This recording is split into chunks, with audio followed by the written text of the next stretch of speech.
Selamat pagi bagi kita semuanya. Selamat pagi, Bu.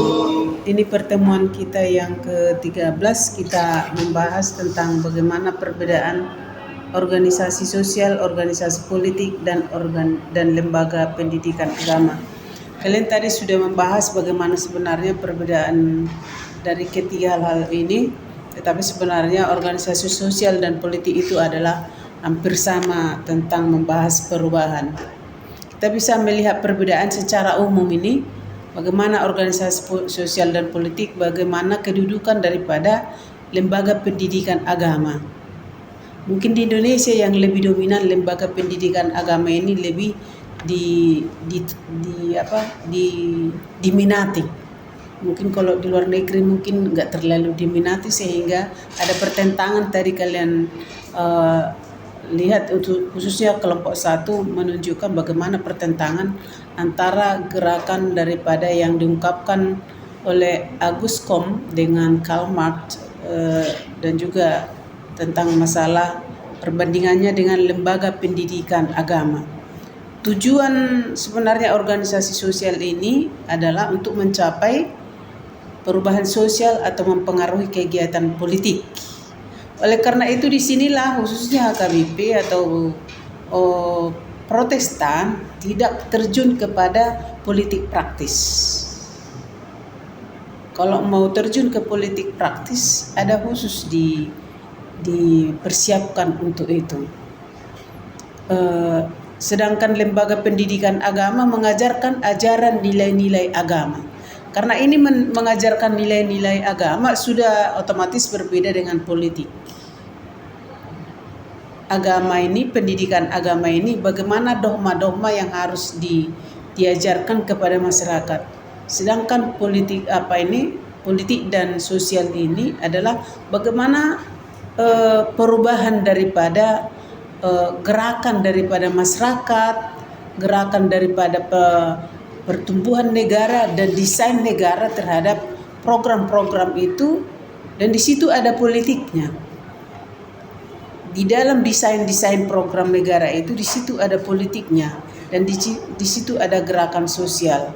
Sedangkan lembaga keagamaan hanya membahas bagaimana dogma agama tersebut bisa diajarkan kepada keanggotaannya. Kita bisa lihat secara umum, keanggotaan organisasi sosial adalah terbuka untuk berbagai kelompok masyarakat. Sedangkan keanggotaan kepada lembaga pendidikan agama terdiri dari umatnya sendiri. Oleh karena itu, misalnya di dalam lembaga organisasi sosial dan politik, di situ bisa bergabung dari beberapa agama. Sedangkan di dalam lembaga pendidikan agama, di situ keanggotaannya adalah hanya satu agama saja, gak boleh bermacam-macam agama. Oleh karena itu terbatas dogma-dogma yang harus disampaikan. Sedangkan di dalam di dalam lembaga sosial dan politik itu, di situ bagaimana sebenarnya kelompok masyarakat itu mengadakan suatu gerakan-gerakan sosial. Memang gerakan sosial yang ada di lembaga keagamaan berbeda dengan gerakan sosial yang ada di dalam organisasi politik dan sosial. Walaupun sekarang mungkin kita melihat seolah-olah itu sudah hampir sama, tetapi berbeda. Yaitu pergi untuk melihat orang sakit, pergi untuk memberi bantuan kepada korban bencana dan lain-lain. Karena gerakan atau kegiatan daripada lembaga keagamaan juga sekarang ini sudah agak berkembang di dalam menjalankan gerakan-gerakan sosial. Fokus kegiatan daripada organisasi agama adalah isu-isu sosial dan politik seperti saat ini. Bisa kita lihat gerakan daripada bagaimana itu terjadinya perang antara Israel dan Palestina. Israel itu suatu komunitas, sedangkan Palestina itu adalah suatu tempat. Sedangkan Israel itu adalah komunitas. Makanya Amerika itu bisa membantu. Kenapa dibantu? Ya komunitas Israel mungkin ada di Amerika atau ada politik lain, tetapi itu kita tidak terlalu luas karena kita membahas soal masalah organisasi sosial. Dan kegiatan lembaga pendidikan agama adalah berkaitan dengan pendidikan dan pembinaan keagamaan. Di sini artinya bagaimana menggerakkan sending atau misi atau evangelisasi. Itulah gerakan-gerakan keagamaan, bukan menggerakkan politik. Oleh karena itu, di dalam gereja itu bergabung laki-laki dengan perempuan itu. Kenapa harus bergabung laki-laki dengan perempuan? Karena di sana itu dibahas bukan perang. Di dalam gereja itu dibahas bukan perang, bukan soal politik. Di sana dibahas adalah soal moral dan nilai-nilai etis. Makanya bergabung di sana laki-laki dan perempuan dan juga anak-anak. Mungkin ada agama lain mungkin tidak bisa selain laki-laki di dalam karena pembahasannya mungkin berbeda. Tapi pembahasan kita ke situ agak sensitif. Disitulah ada perbandingan yang dipikirkan oleh Auguste Comte dengan Karl Marx. Bagaimana aspek organisasi sosial itu menurut Comte itu adalah sebagai suatu organisme yang organik dan hierarkis. Itu yang dipertentangkan oleh di sini Emile Durkheim. Bagaimana sebenarnya organisasi sosial itu? Organisasi sosial menurut Emile Durkheim itu adalah sebagai sistem dan sebagai kohesi sosial. Dan di dalamnya ada mekanis tradisional dan organik modern. Selagi Auguste Comte tadi ada hierarkis. Tapi hierarkis itu menurut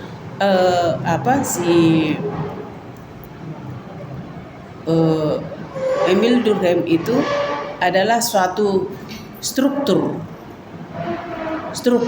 Dan disitulah Emile Durkheim menganalisis bagaimana perbedaan antara organisasi sosial dengan organisasi politik itu. Kita bisa lihat di sini bagaimana struktur fungsional. Yang tadi dibilang Auguste Comte hierarkis, tetapi Emile Durkheim menganalisisnya secara struktural fungsional. Ini yang disebut dengan analisis struktural fungsional, fondasi awal dari pendekatan dalam sosiologi. Inilah pendekatan awal atau fondasi dalam sosiologi adalah struktural fungsional. Kenapa tidak Auguste Comte? Karena hierarkisnya berbeda. Di sini kita bisa lihat bagaimana sebenarnya apa itu analisis struktural fungsional. Struktural fungsionalisme adalah pendekatan dalam sosiologi yang melihat masyarakat sebagai sistem yang terdiri dari bagian-bagian yang saling berhubungan, di mana setiap bagian adalah struktur, dan struktur itu memiliki fungsi. Dan saat ini tidak lagi hanya lembaga keagamaan, lembaga politik atau lembaga swadaya masyarakat, tidak lagi sendiri-sendiri di dalam membentuk dan menggerakkan suatu fungsinya. Sekarang dibentuk ada collaborative network atau kolaborasi dalam pemerintahan disebut kolaborasi governance. Kolaborasi governance itu di mana setiap struktur, setiap fungsi itu, misalnya struktur ada di situ masyarakat, ada LSM, ada swasta, ada akademisi, dan ada lembaga politik, dan juga ada perusahaan, dan juga lembaga keagamaan, satu kesatuan di dalam menggerakkan dunia. Berbeda dengan pola pikir Karl Marx. Karl Marx itu dulu tersisi, tapi sekarang sudah berbeda. Ada namanya Ansels dan Grace. Pola pikir Ansel dan Grace, dia menentang Karl Marx dan Auguste Comte. Mungkin masa itu Karl Marx dan Auguste Comte ada sistem daripada Florental, tuan dan budak gitu. Jadi sekarang sudah ada collaborative network namanya. atau di dalam pemerintahan disebut kolaborasi governance. Mungkin kalian belum sampai ke sana sehingga kalian tidak bahas ke sana. Sehingga terjadi tadi ada pertentangan, ada istilah di seolah-olah itu teologi tidak penting. Karena mungkin perkembangan saat itu bahwa Buddha itu mungkin sangat terlalu rendah ketika itu. Tapi sekarang ini kan tidak ada lagi istilah budak. Lihat kalian itu yang baru-baru ini viral, IRT dari Sumba. Langsung semua kan datang lembaga. Dulu mungkin ada budak mati kau. Sekarang nggak lagi seperti itu. Langsung kan datang dari lembaga ini, dari media, dari apa datang untuk ini. Tidak ada lagi istilah budak, IRT. Yang ada adalah hanya itu ada pekerja, bukan pembantu. Dia pekerja, sama aja kayak di perusahaan.